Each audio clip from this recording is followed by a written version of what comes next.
Sir হসপিটালের ডেটাবেসে যে name list পাওয়া গেছে তার মধ্যে একজনের নাম অনুরাগ, ডকুমেন্টারি ফিল্ম মেকারও। এটা ওর ছবি, সোশ্যাল মিডিয়া থেকে পেয়েছি। অনুরাগ, সিআইডি। জাহ্নবীর বিষয়ে কিছু জানার ছিল। জাহ্নবী বিষয়ে আপনি আমাকে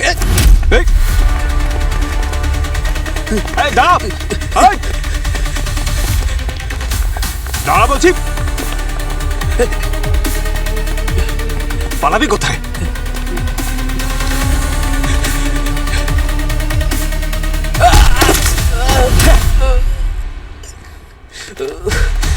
কিরে, সিআইডির নাম শুনে পালাচ্ছিস? ছোঁয়াছুঁই খেলছিস নাকি? 5 বছর আগে এই ঘরেই আর এখানে জাহ্নবীকে খুন করা হয়েছিল।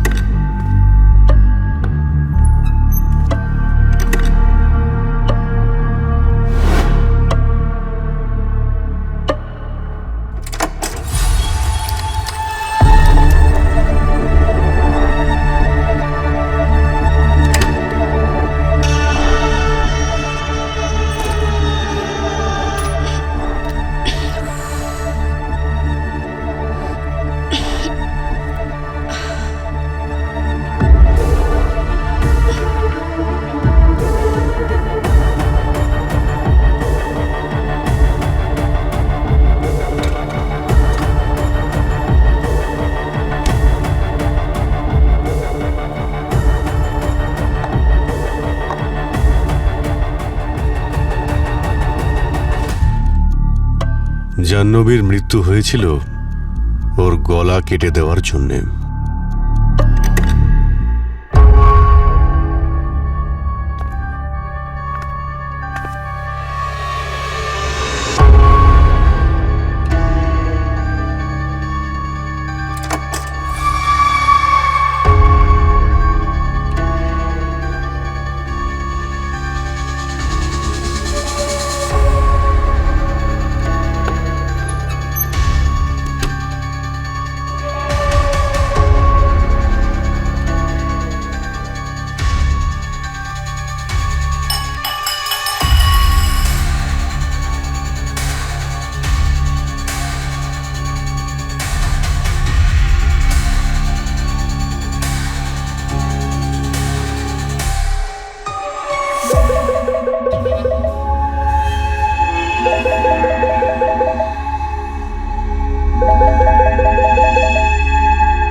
জাহ্নবীর খুনে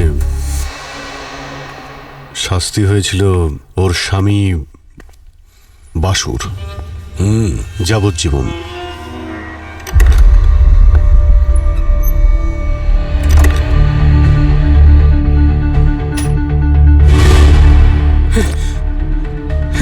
জাহ্নবী, জাহ্নবী, সব কি করে হলো? জাহ্নবী, কি করে হলো? জাহ্নবী কি করেছে বলো। যদি এটা পুলিশের হিসাবে ব্রেন শট কেস হয়, খুনি ধরা পড়েছিল এবং তার যাবজ্জীবন জেল হয়েছিল, তাহলে 5 বছর বাদে এই কেসটা আবার কেন ওপেন করা হচ্ছে? হয়তো সেই জন্যই যে জাহ্নবীর আসল খুনির হয়তো বিবেক জেগে উঠেছে, সে এই খুনের দায় স্বীকার করে নেয়। কি? তাহলে এই লোকটা কে যে 5 বছর আগে ঘটে যাওয়া একটা কেসের দোষ নিজের ঘাড়ের উপর নিচ্ছে, আর সেটা তখন যখন এই কেসে ধরা পড়া বা আসামি আগে থেকে এই জেলে বন্দী আছে? আরে অবাক করার বিষয় যে মানুষটা এই খুনের দায় তার নিজের ঘাড়ে নিয়েছে, সে 15 বছর ধরে জেলের ভিতরেই আছে। আরে ভাই, কেন এইরকম অদ্ভুত কেসগুলো মাঝে মাঝে আমাদের কপালেই লেখা থাকে? দয়া এখনো বাকি আছে। যে খুনি এই খুনের দায় নিজের ঘাড়ে নিয়েছে সে কোনো সাধারণ অপরাধী নয়, বরং সে একজন পরিচিত সিরিয়াল কিলার। Serial killer? হ্যাঁ, আর এখন আমাদের এটা খোঁজ নিতে হবে যে জাহ্নবীকে খুন কে করেছে।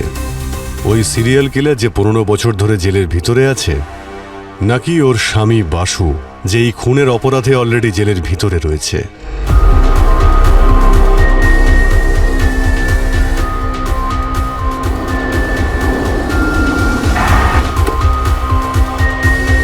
স্যার, এই সিরিয়াল কিলার ভার্গ তো খুবই ঘাটতেরা লোক স্যার। হ্যাঁ স্যার, অদ্ভুত ডিম্যান্ড ওর। বলছে আমি কারোর সঙ্গে কথা বলবো না, শুধু এসিপি প্রদ্যুম্নের সঙ্গে কথা বলবো। সেটা এই কারণেই যে 15 বছর আগে আমি ওকে গ্রেপ্তার করেছিলাম, স্যার, এই ভার্গ খুব নির্মমভাবে 11 জন মেয়েকে খুন করেছিল। আর 12 নম্বর জনকে খুন করার আগে আমি ওকে অ্যারেস্ট করেছিলাম। যদি বাকি 11 জনকে বাঁচাতে পারতাম।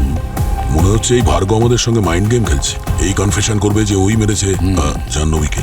দেখি, তোমরা একটা কাজ করো, ওই বাসুর সঙ্গে দেখা করো যে জাহ্নবীর খুনের অপরাধে জেল খাটছে। আমি বরং ভার্গর সঙ্গে দেখা করি।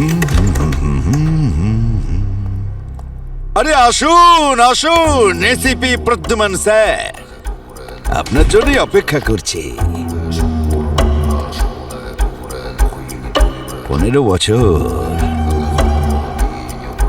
15 বছর কেটে গেছে, কিন্তু এই 15 বছরে আপনি মোটেই বদলাননি।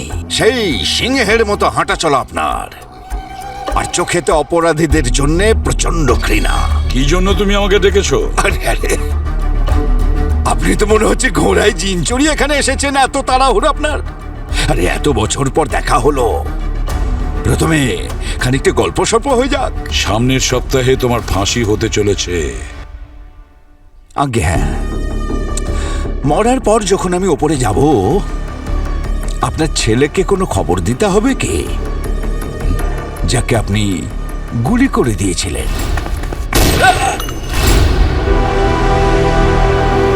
ভার্গ, আমার ছেলেও তোমার মতন একজন অপরাধী ছিল। তার মৃত্যুতে আমার কোনো অনুতাপ নেই, আর তোমার মৃত্যুতেও আমার কোনো আফসোস থাকবে না। মৃত্যুকে আমি মোটেই ভয় করি না স্যার, মৃত্যুকে তো আমি মুক্তি মনে করি। মৃত্যুকে আমি মোক্ষ লাভ ভাবি। আমি মনে করি মৃত্যু মানে আমার একটা স্বাধীনতা। শরীর মরে যায় স্যার, কিন্তু আত্মা কখনো মরে না, আর মরে না ভাবনাটা। বাসু, পুলিশ তোমার গাড়ির ডিকি থেকে রক্ত মাখা একটা ছুরি পেয়েছিল, যার মধ্যে জাহ্নবীর রক্ত লেগেছিল। আমি জানি না স্যার যে ওই ছুরিটা ওখানে কে আর কেন রেখেছিল। ওই ছুরিতে তোমার আঙুলের ছাপ ছিল। আচ্ছা, তোমারই ফিঙ্গারপ্রিন্টের ছুরি তোমার গাড়ির মধ্যে কেউ কি করে রাখবে? ভার্গ, তুমি কি সত্যিই জাহ্নবীকে খুন করেছিলে, নাকি নিজের ফাঁসির তারিখটা পিছিয়ে দেওয়ার জন্য নাটক করে যাচ্ছ? আমি জানতাম যে আপনার মনে এটাই ঘোরাফেরা করছে, যে জেলের ভেতরে থেকেও আমি 12টা খুন কি করে করলাম। খোঁজ করুন না, আমিও দেখতে চাই সিআইডির ভেতরে সেই ক্ষমতাটা আছে নাকি নেই। জাহ্নবীকে তুমি খুন করেছো কি না সেটা তো আমরা খুঁজে বের করবই, কিন্তু তোমার মৃত্যুর তারিখের সময় 1 মিনিটের জন্যও পিছবে না। এ কথাই ধ্রুব সত্য। আরে চোখে আপনার কালো কাপড় বাঁধা আছে সিপি স্যার, তাই আপনি ভবিষ্যতের কিচ্ছু দেখতে পাচ্ছেন না। আমি হলাম ন্যায়, আর আমি হলাম অন্যায়। এটা আমাকে দিয়ে শুরু হয়েছে, আর এটা আমাকে দিয়েই শেষ হবে।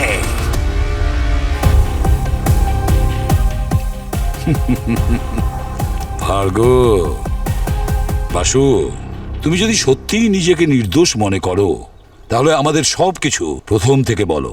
কি হয়েছিল সেদিন, যেদিন জাহ্নবীকে খুন করা হয়? স্যার, সেদিন যখন আমি অফিস থেকে বাড়ি ফিরলাম, আমার স্ত্রী জাহ্নবী তখন মেঝেতে কাতরাচ্ছিল। ওর গলায় ছুরির আঘাতের চিহ্ন ছিল। আর জাহ্নবী কে করেছে এটা? জাহ্নবী বলো, কে করেছে বলো আমাকে, পুলিশকে ফোন করতে হবে। কি ক্যামেরা কোন ক্যামেরা? কোথায় ক্যামেরা? কে নিয়ে গেছে? হ্যাঁ,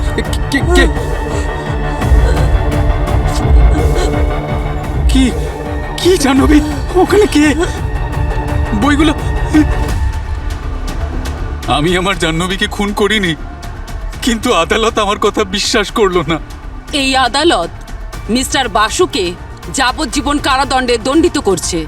the court is adjourned. Basu, একটা কথা বলো, মারা যাওয়ার সময় জাহ্নবী তোমাদের বুক সেলফের দিকে ইশারা করছিল।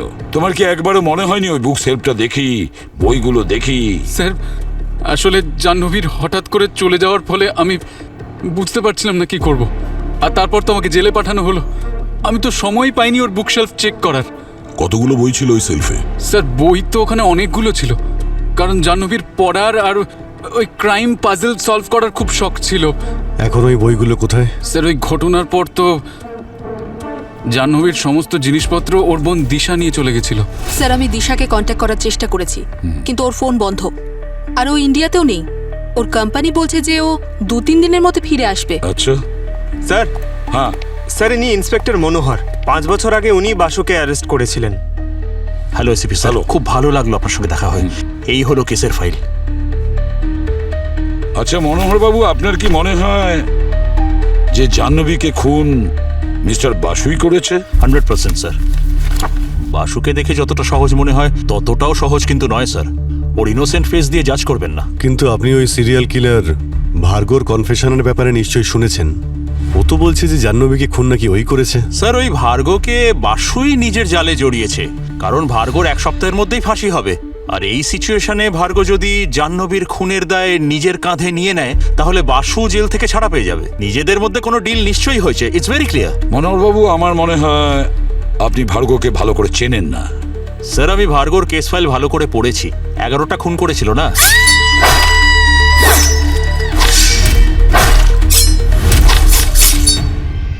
আর 12 নম্বর খুন করার আগে আপনি ওকে ধরেছিলেন। সেগুলো সবই তো এই ফাইলে লেখা আছে, কিন্তু ও 12টা খুন করতে চেয়েছিল কেন সেটা কি আপনি জানেন? না। এই কয়েদির কাছে 12 নম্বরটা খুবই প্রিয়। যেমন বছরে 12 মাস, অ্যাস্ট্রোলজিতে 12টা ঘর, ঘড়িতেও 12টা, রাশিফলের এই 12টা সানশাইন। আর আশ্চর্য ব্যাপার, প্রতি মাসের 12 তারিখেই ও খুন করত রাত্রি 12টার সময়। আর সেটা সবসময় কোনো মেয়েরই, যার জন্মদিনও 12 তারিখেই হতো। যেমন ইউনিভার্সে 12 নম্বরটা খুব গুরুত্বপূর্ণ, সেরকম 12টা মেয়েকে খুন করলেও নাকি মোক্ষ লাভ হয়ে যাবে। ও মাই গড, লোকটা তো একদম ম্যানিয়াক। এই রকম পাগলামি। আর এখনও তো জেলের মধ্যেই কনফেশন করেছে যে ও 12 নম্বর খুন 5 বছর আগেই করেছে, জাহ্নবীকে।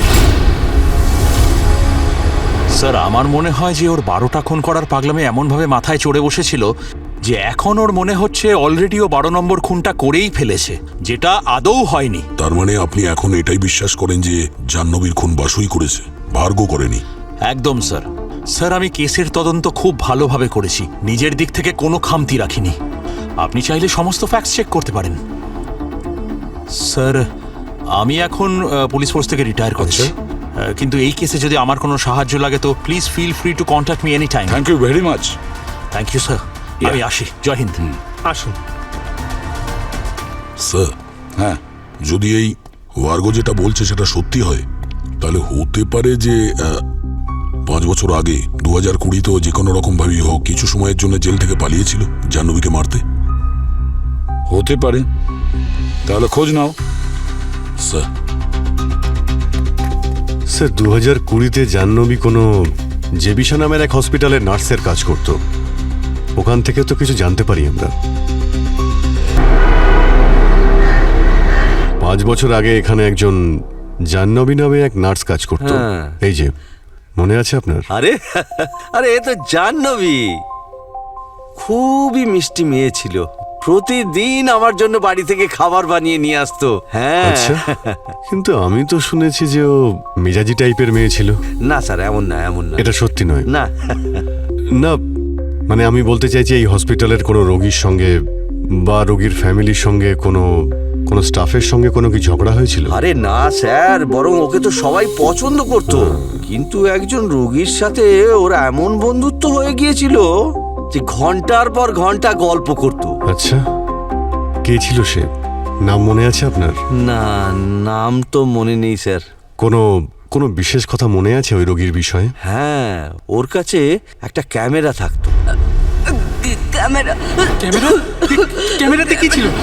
ক্যামেরা? হ্যাঁ, ওর ওই ক্যামেরা দিয়ে নিজের রোগ আর চিকিৎসার বিষয়ে কিছু না কিছু সারাদিন রেকর্ডিং করতেই থাকতো। এই ভার্গর একটা কথার ওপরেও আমি বিশ্বাস করতে পারছি না। এ মুখে এক রকমের বলে আর কাজে আর এক রকমের। ও আমাদের বলেছে যে জাহ্নবীকে নাকি ওই খুন করেছে, অথচ জাহ্নবীর মৃত্যু না 12 তারিখ হয়েছে, না রাত্রি 12টার সময় হয়েছে, এমনকি জন্মদিনেও হয়নি।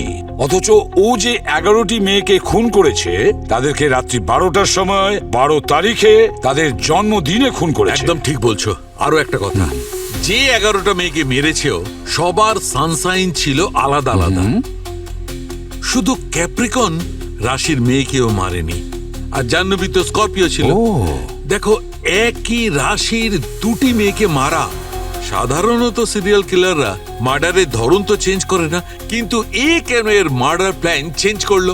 সেটাই তো শাহরুখে, এই যে ভার্গব আছে না, অন্য কারোর অপরাধ নিজের মাথায় চাপাচ্ছে, কিন্তু কেন কেন নিজের সঙ্গে চ্যালেঞ্জ নিচ্ছে ও?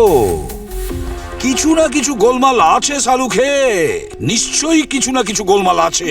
স্যার, হ্যাঁ স্যার, ওই জেবিসা হসপিটাল থেকে পেশেন্টদের ডেটাবেস নিয়ে এসেছি, পঙ্কজকে দিয়েছি। খুব তাড়াতাড়ি জানতে পারা যাবে ওই ডকুমেন্টারি তৈরি করা পেশেন্টটা কে ছিল, যার সঙ্গে জাহ্নবীর খুব গভীর বন্ধুত্ব হয়। স্যার, জেলে ভার্গব অন্যান্য কয়েদিদের একটু অন্যরকম গল্প শোনাচ্ছে। ও বলছে যে 5 বছর আগেও জেল থেকে বাইরে বেরিয়েছিল আর কোনো জাহ্নবী নামের মেয়েকে খুন করেছিল। স্যার, হসপিটালের ডেটাবেসে যে নেম লিস্ট পাওয়া গেছে তার মধ্যে একজনের নাম অনুরাগ, ডকুমেন্টারি ফিল্ম মেকারও। এটা ওর ছবি, সোশ্যাল মিডিয়া থেকে পেয়েছি। অনুরাগ, সিআইডি।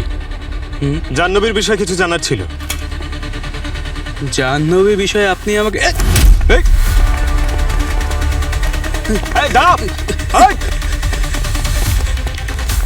দাঁড়া বলছি, পালাবি কোথায়?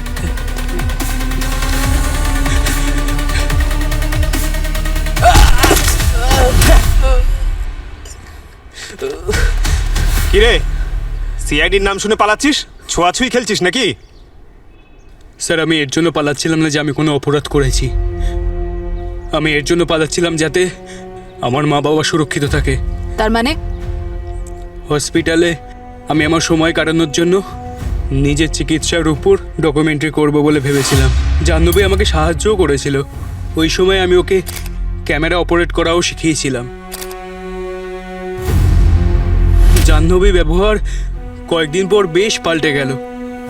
খুব অদ্ভুত বিহেভ করতো, সবসময় চিন্তা, ভয়, হতাশ। হয়তো ও কোনো প্রবলেমে ছিল। কিরকম প্রবলেম? আমি ওকে অনেক জিজ্ঞেস করেছিলাম, কিন্তু হঠাৎ আমার সঙ্গে কথা বলাই বন্ধ করে দিল। উল্টে এমন একটা বিহেভ করা শুরু করলো যেন ও আমাকে চেনেই না। আরে জাহ্নবী, জাহ্নবী, এটা দেখো। জাহ্নবী, আরে আমার কথাটা শোনো। একদিন হঠাৎ ঘুম থেকে উঠে দেখি আমার ব্যাগের মধ্যে ক্যামেরাটা নেই। আরে আমার ক্যামেরা? নার্স, ভেবেছিলাম চুরি হয়ে গেছিল, কিন্তু 2 দিন পর জানতে পারলাম যে জাহ্নবী মারা গেছে। তাহলে তোমার হারিয়ে যাওয়া ক্যামেরার জন্য পুলিশে রিপোর্ট করোনি কেন? রিপোর্ট করেছিলাম ম্যাম, নিশ্চয়ই করেছিলাম, কিন্তু ওই রাতে 2জন লোক আমার ঘরে অ্যাটাক করেছিল। ওরা মাস্ক পরে এসেছিল। ওরা আমাকে খুব মেরেছিল, প্রচণ্ড মেরেছিল। মা বাবার ঘরে ফুটেজও দেখিয়েছিল, যেখানে একটা মাস্ক পরা লোক বন্দুক নিয়ে হাতে দাঁড়িয়ে আছে। ওরা আমাকে হুমকি দিয়েছিল, যদি আমি আমার ক্যামেরা বা জাহ্নবী বিষয়ে কাউকে কিছু বলি তাহলে আমার আগে আমার মা বাবাকে মেরে ফেলবে। আচ্ছা অনুরাগ, ওই সময়ের কোনো ফুটেজ আছে তোমার কাছে? কোনো ফটোস, ভিডিওস, যা খুশি? আমি ওই ঘটনার পর আর কোনোদিন চেক করিনি। হয়তো এমন হতে পারে ক্লাউডে অটো সেভ হয়ে আছে।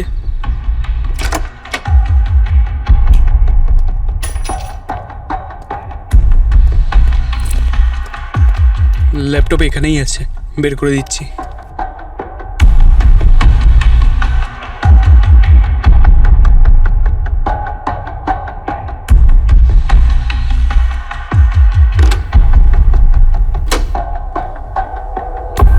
হয়তো ল্যাপটপ বেডরুমে। আমি নিয়ে আসছি। আমিও যাচ্ছি। শিওর।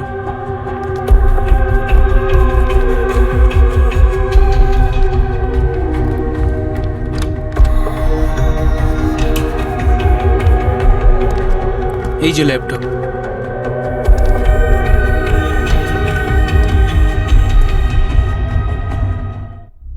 লাইট অফ হলো কেন? আমি জানি না ম্যাম। ইলেকট্রিক বিল দাও না নাকি? লাইট তো জ্বলছে। ম্যাম এই বন্দুক বের করেছেন কেন? আমার পিছনে এসো, পিছনে এসো, সাবধানে।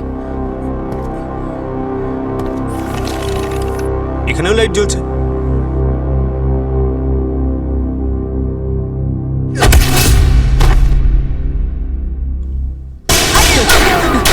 অনুরাগ সরে যাও।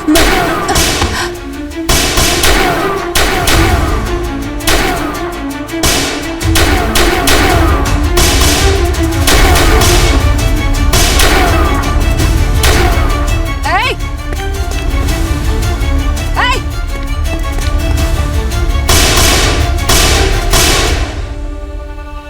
Pankaj, Pankaj, Pankaj,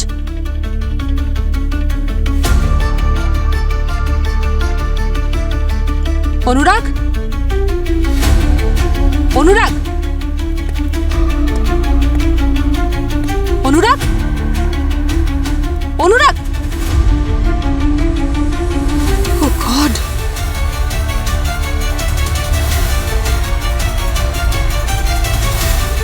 Oh God! He's dead.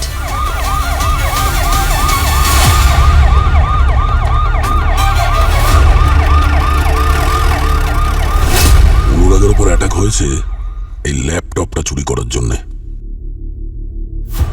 কিন্তু স্যার, ওরা কি করে জানলো যে আমরা আজ এখানে অনুরাগের বাড়িতে ফুটেজ নিতে এসেছি? ওরা কি গত 5 বছর ধরে অনুরাগের উপর নজর রাখছে? হতে পারে, হতে পারে ওরা জেনে গেছে যে সিআইডি খুব তাড়াতাড়ি ওদের কাছে পৌঁছে যাবে।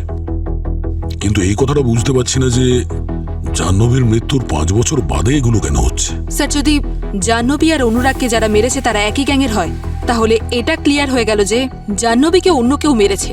ভার্গবের এতে কোনো হাত নেই। তার মানে জাহ্নবীকে ভার্গব মারেনি, বাসুও মারেনি। তার মানে কোনো তৃতীয় ব্যক্তি আছে যে এই অন্যায়টা করছে।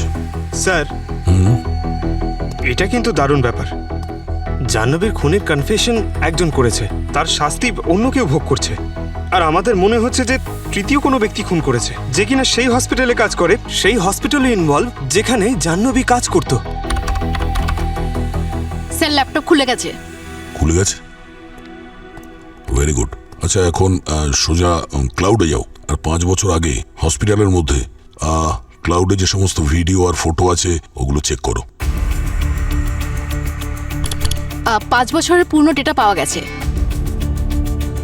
কিন্তু স্যার এই ফটোজ আর ভিডিওস থেকে তো ক্রাইমের কোনো লিঙ্ক মনে হচ্ছে না। এক মিনিট, এটা দেখো।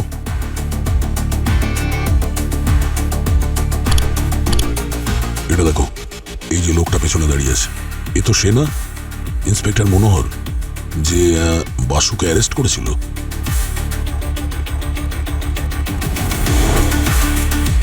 স্যার, ইনি তো মনোহর, আর উনি তো অনেকগুলো ফটোতেই আছেন। তার মানে ওই ঘটনায় 5 বছর আগে জাহ্নবী যখন হসপিটালে ছিল, এই ইন্সপেক্টর মনোহর সবসময় ওখানে যাতায়াত করতো। স্যার, মনোহর তো এই বিষয়ে আমাদের কিছু বলেনি, আর ওর কেস ফাইলেও তো এরকম কিছু মেনশন করা নেই। আচ্ছা, এরকম নয় তো যে এই ইন্সপেক্টর মনোহরই অপরাধীদের সঙ্গে জড়িয়ে আছে? ও যে কোনো রকম ভাবে হোক বাসুকে জাহ্নবীর খুনে ফাঁসিয়ে দিয়েছে আর জেলে পাঠিয়ে দিয়েছে।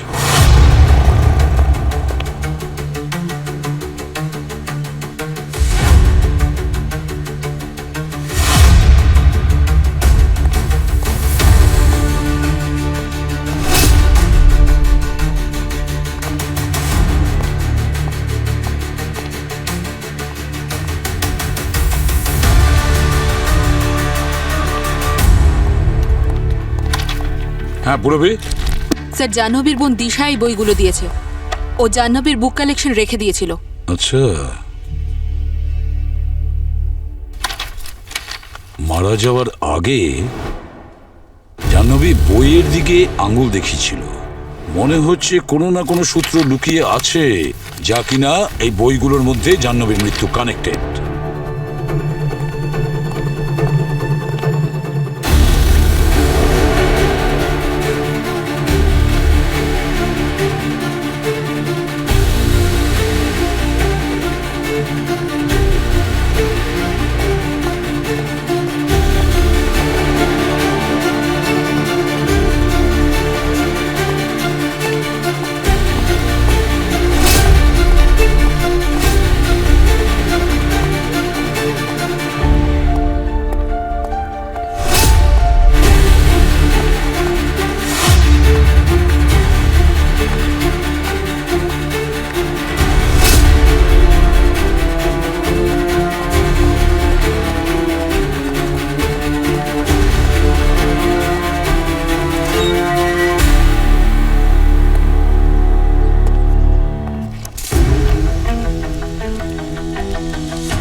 স্যার এই বইটাতে পেপারটা পেলাম, এটাই কিছু কোড লেখা আছে মনে হচ্ছে। কোড বা পাজল কিছু তো একটা আছে। স্যার, এই বাসু বলেছিল যে জাহ্নবীর মিস্ট্রিজ আর এই পাজল সলভ করার খুব শখ ছিল। তাহলে মরার আগে যে ইশারা করেছিল সেটা এই পাজলের দিকে ইশারা করছিল না তো? Simple math sir. এই ব্যানারি আর ডেসিবেল নাম্বারের কম্বিনেশন আছে স্যার। আচ্ছা, আরে ভাই, ওই শ্রেয়াকে আমি স্কুলে পড়াতাম না ভাই, একটু আধটু আমিও শিখেছি।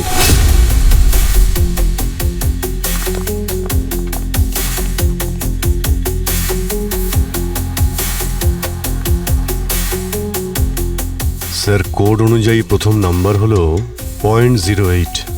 0.08 means S. 0.4 0.4 means E.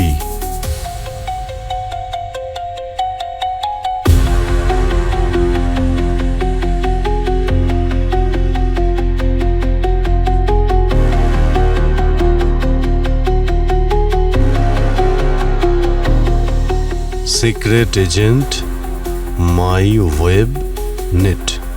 Secret agent my web net, কি হতে পারে এটা? স্যার, এটা মনে হচ্ছে কোনো email ID. Mail ID? Secret agent @myWeb.net। Abhijit, আরো কিছু নাম্বার আছে না? হ্যাঁ স্যার, এই কিছু নাম্বার মাইনাসেও আছে। এই যে secret agent my web net লেখা আছে, এইগুলোকে আমি সেট করছি মাইনাসে। 1 2 3 4 5 6 7 8 লেটারে লিখলে ডিন, ডি -14। 1 2 3 4 5 6 7 8 9 10 11 12 13 14। 14 মাইনাস করলে আর পাওয়া যায় টি আর -1 -12 -18 ই এ টি, ট্রিট। Treat, TREAT, treat. এটা আবার এই মেল আইডির পাসওয়ার্ড নয় তো? Secret agent @myWeb.net, password TREAT। Sir, এখানে তো অনেকগুলো ছবি আর ভিডিওস আছে। এই দেখুন স্যার, প্রথম ভিডিও।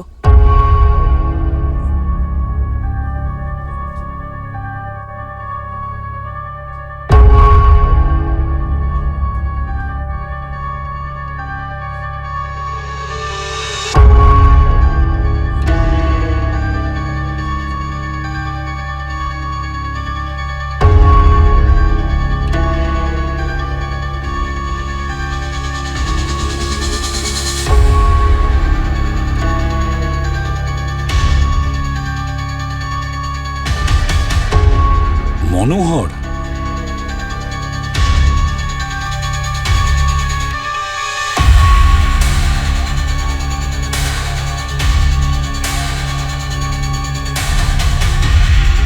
ইনি ডক্টর হেমন্ত, এই হসপিটালে সব থেকে সিনিয়র ডক্টর।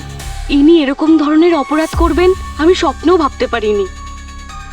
আমরা তো ভাবতাম আমরা এই হসপিটালে মানুষের জীবন বাঁচাই, কিন্তু যারা জীবন বাঁচায় তারা যদি এরকম কাজ করেন তাহলে সাধারণ মানুষ কাদেরকে বিশ্বাস করবে?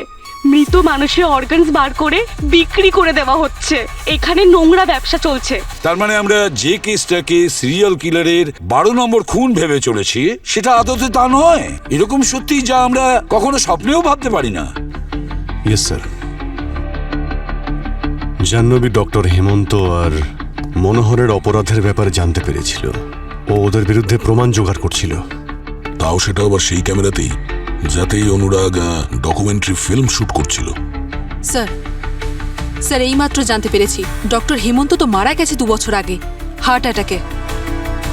মাই গড, ডক্টর হেমন্ত মারা গেছেন? তার মানে 2 জন অপরাধীর মধ্যে একজন মারা গেছে, বেঁচে আছে মনোহর। তার মানে হলো মনোহরই এসব কাণ্ড ঘটাচ্ছে। মনোহর।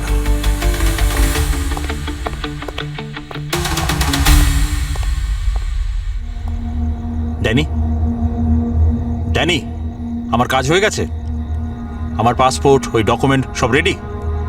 ড্যানি, ড্যানি জবাব কেন দিচ্ছ না? আমি তোমায় বলেছিলাম না আমাকে এই দেশ ছেড়ে তাড়াতাড়ি পালাতে হবে? বলেছিলাম না তোমায়?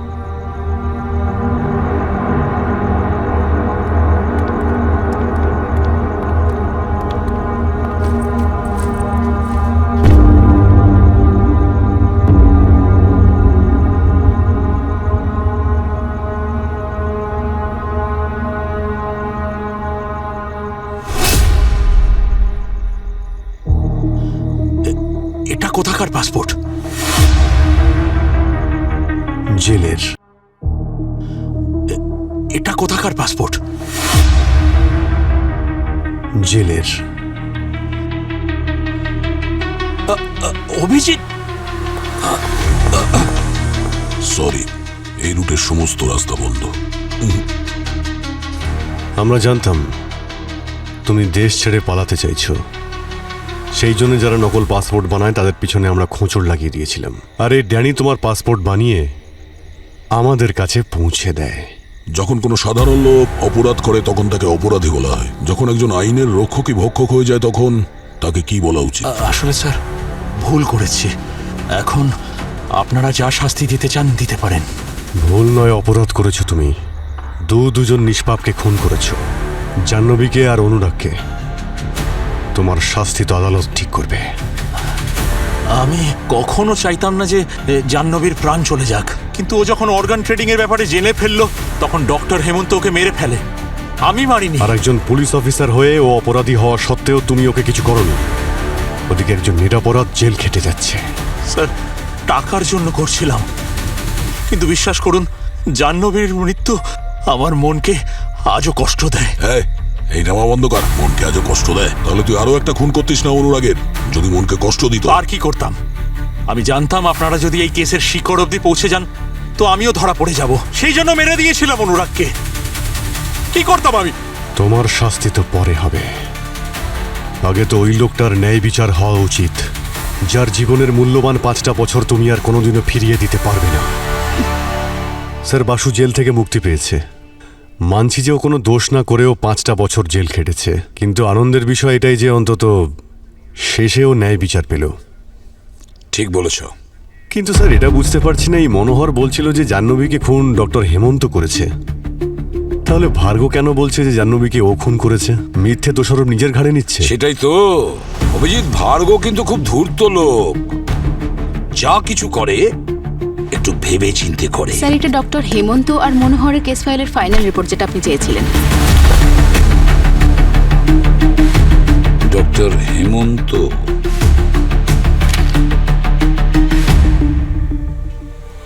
মাই গড, কি হচ্ছে স্যার? কি আছে এই ফাইলে? দয়া, ডক্টর হেমন্তর স্ত্রীর নাম কি জানো? কে? বাসুকে যাবজ্জীবন কারাদণ্ডের হুকুম দেওয়ার জাজ কল্পনা। এই আদালত মিস্টার বাসুকে যাবজ্জীবন কারাদণ্ডে দণ্ডিত করছে। জাজ কল্পনা? হ্যাঁ, হতে পারে স্যার এই ইন্সপেক্টর মনোহর আর ডক্টর হেমন্তর সঙ্গে জাজ কল্পনা অর্গান র্যাকেটসের সঙ্গে যুক্ত ছিল। হতে পারে অভিজিৎ,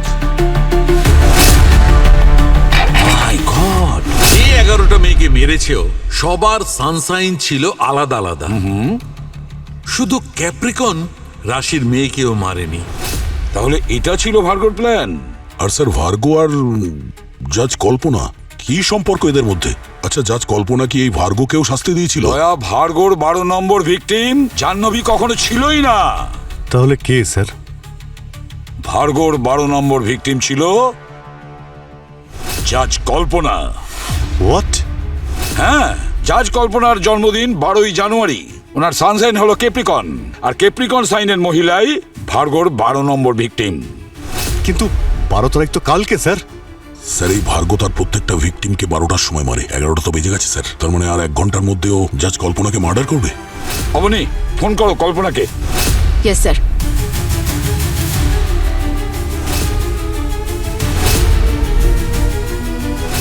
মাই গড, স্যার কল্পনার ফোন তো সুইচ অফ।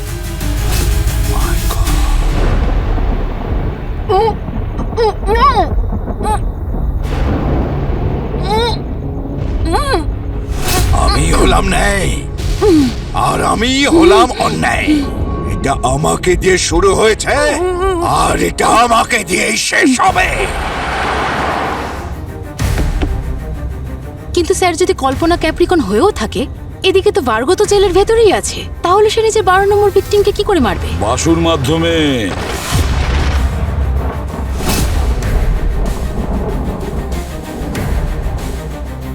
ও এটা জানতো যে সিআইডি যদি ইনভেস্টিগেশন করে তাহলে এই বাসু নির্দোষ, সেটা ওরা জানতেই পেরে যাবে। মাত্র 8 ঘন্টা বাকি, আর জাজ কল্পনা ফোনই তুলছে না।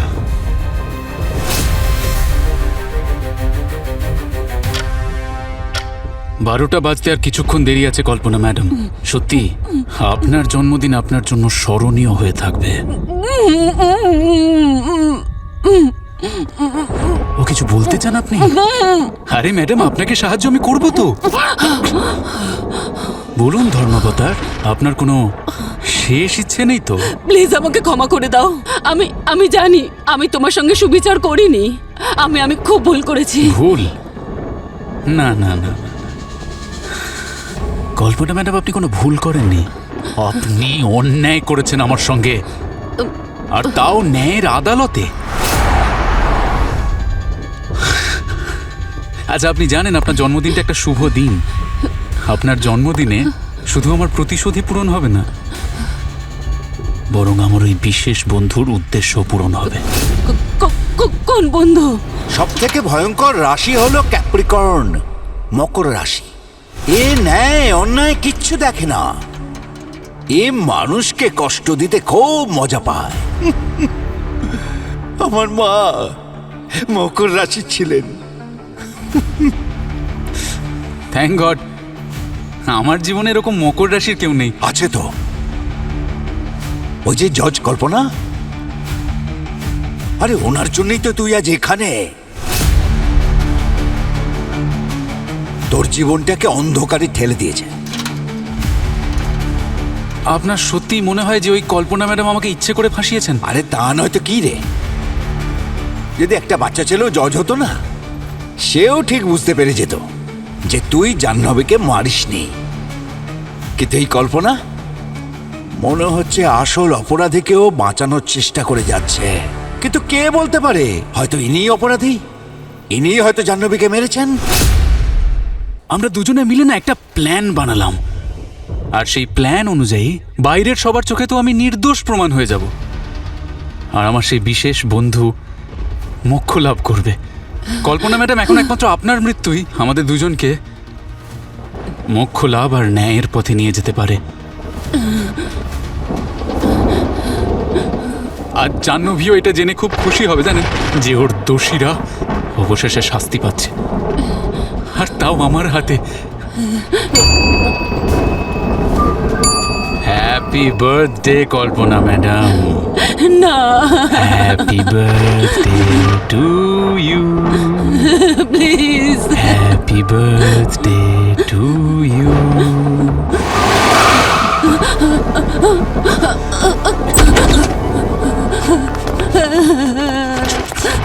বাসু, না না। কটা বাজে? এই শুয়ে পড়, এখনো ফাঁসির অনেক দেরি আছে। এ হাবিলদার, তাড়াতাড়ি টাইমটা বল, না হলে ওপরে গিয়ে খারাপ পাত্তা হয় না তোর গাড়ি চাপবো। 1টা বাজে। আমার উদ্দেশ্য সফল হয়েছে। এ ভার্গ, চল বাইরে আয়, তোর সঙ্গে কেউ দেখা করতে যায়।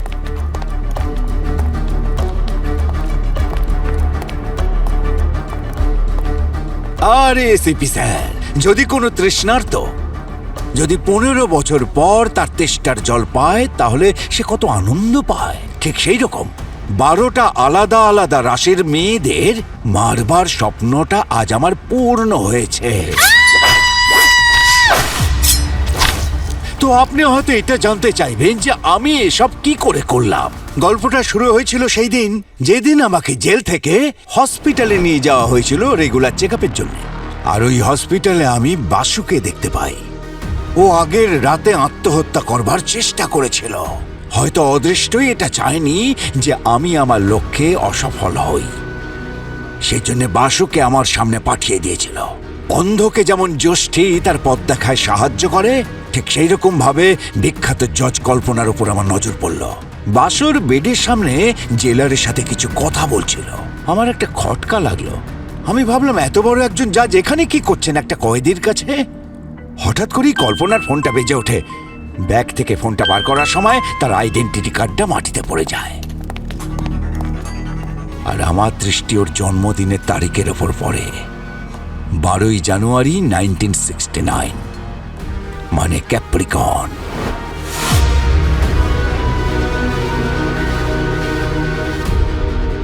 আমি বুঝতে পারলাম এটা হলো অদৃষ্টের ইঙ্গিত।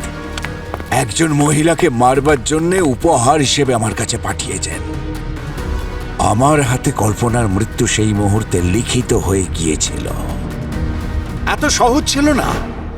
আমি এটা জানতাম যে বাসু কখনো কাউকে মারতে পারে না আর কখনো কাউকে মারবেও না। আমি একজন শিল্পীর মতো ওকে এটা করবার জন্য তৈরি করেছিলাম। আর অদৃষ্টের খেলাটা কেমন দেখুন। বাসুকে মিথ্যে অপরাধে ফাঁসানোর আসল কারিগর ওই কল্পনা, আর আমার মুখ্য লাভের আসল সংখ্যাও হলো ওই কল্পনা। আমি ভাবলাম যিনি বাসুকে সাজা দিয়েছেন সেই জজ কল্পনা ওর সাথেই দেখা করার জন্য হসপিটালে কেন এলেন। আমি বুঝতে পারলাম এর পিছনে কোনো রহস্য আছে। কিন্তু আপনি আমাকে সাহায্য কেন করতে চাইছেন? আরে তোর প্রতি অন্যায় হয়েছে মানে আমার মনে হচ্ছে যেন আমার উপরেই হয়েছে অন্যায়টা। তুই কি এটা জানিস? অন্যায় ভাবে তোকে শাস্তি দেওয়ার আসল কারিগর ওই কল্পনা। সেদিন হাসপাতাল এসেছিল যখন তুই অজ্ঞান হয়েছিলি। ওই কল্পনা এখানে এসেছিল আমাকে দেখতে? আরে স্বাভাবিক ব্যাপার, জাহ্নবীর খুনে ওরই হাত ছিল, না হলে ও তোর কাছে যাবে কি জন্যে? ওই কল্পনা শুধু আমার সাথেই অন্যায় করেনি, আমার স্ত্রীর জাহ্নবীকেও আমার থেকে কেড়ে নিয়েছে। এখন তোকে ন্যায় পাইয়ে দেওয়াটাই আমার জীবনের একমাত্র লক্ষ্য। যদি তুই মুক্তি পেয়ে যাস তাহলে আমি ভাববো যে আমিই মুক্তি পেয়ে গেছি। কি ভার্গ, 11টা খুন করার পরেও তোমার ফাঁসি হচ্ছে? 11টা নয়, 11টা নয়, 12টা। 12 নম্বর খুনের ক্রেডিট তোমাকে দেওয়া যাবে না। কেন কেন দেওয়া যাবে না? কেন দেওয়া যাবে না? তাহলে ক্রেডিটটা আপনারা ওই বাসুকে দিয়ে দেবেন? আরে শরীরটা তো ওর ছিল, কিন্তু আত্মাটা তো আমার ছিল, তাই ক্রেডিটটা আমারই পেয়ে যাওয়া উচিত। কি ঠিক কিনা? ভার্গ, জাজ কল্পনা বেঁচে আছেন।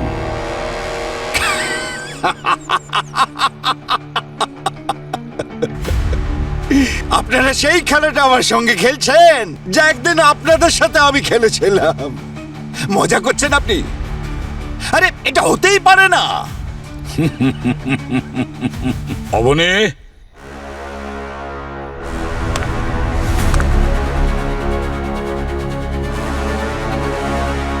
বাসু, তুই আমার কাজটা সম্পূর্ণ করিসনি। মিস্টার ভার্গ, আমি আপনার কাজটা সম্পূর্ণ করতে গেছিলাম, কিন্তু বাসু, এই পাগলামো ছাড়ো। এই সবে তোমার নতুন জীবন শুরু হলো, কেন আবার ওই জেলের ভেতরে যেতে চাইছো? নির্দোষ হয়েও 5 বছরের শাস্তি ভোগ করেছি আমি। চলবে আর একটা খুন, আজ তো একে মারবই আমি। না বাসু, অন্যায় কাজকে বাধা দেওয়ার জন্যই কিন্তু জাহ্নবী জীবন দিয়েছে। প্লিজ তুমি কোনো ভুল কাজ করে ফেলো না। আরে স্যার, এই সমস্ত লোকেদের জন্যই তোমার জাহ্নবী মরে গেছে। তো যদি এদের সাথে কোনো অন্যায় হয়, স্যার আমার কিচ্ছু এসে যায় না তাতে। বাসু জাহ্নবী মারা যাওয়ার আগে তোমার জন্য একটা ভিডিও মেসেজ রেখে গেছে, তুমি দেখতে চাও? তোমরা সবাই আমাকে বিভ্রান্ত করছো। জাহ্নবী আমার জন্য কোনো মেসেজ পাঠায়নি। আজ আমি একে খুন করেই যাব। না বাসু, না। এই দেখো। বাসু, আমার প্রিয় বাসু, তুমি জানো তোমাকে আমার জীবনসঙ্গী কেন করেছি? কারণ তোমার মধ্যে যে সততা আর সাহসিকতা রয়েছে, যেটা আজকের যুগে খুবই রেয়ার। আমরা সাথে থাকি আর না থাকি, তুমি সব সময় সৎ পথে থেকো, অসৎ পথে নয়। Please, I am sorry, please, sorry, sorry. এখন আমি যাই। I love you. আমি তোকে ছাড়বো না।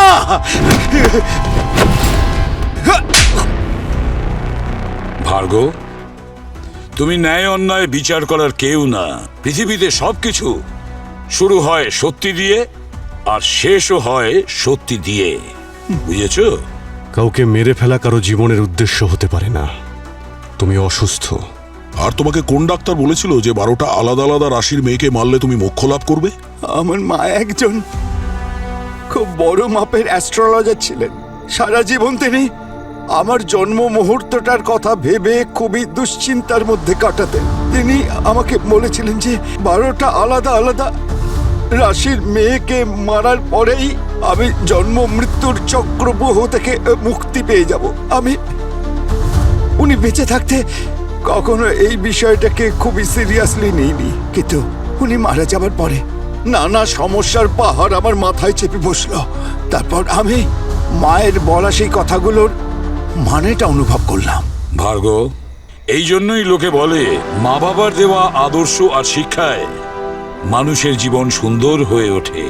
কিন্তু আফসোসের কথা যে তোমার মায়ের দেওয়া অন্ধবিশ্বাসকে ভর করে তুমি এমন পথে চালিত হয়েছিলে যেখানে কোনো মোক্ষ লাভ হয় না, শুধু ফাঁসিই হয়।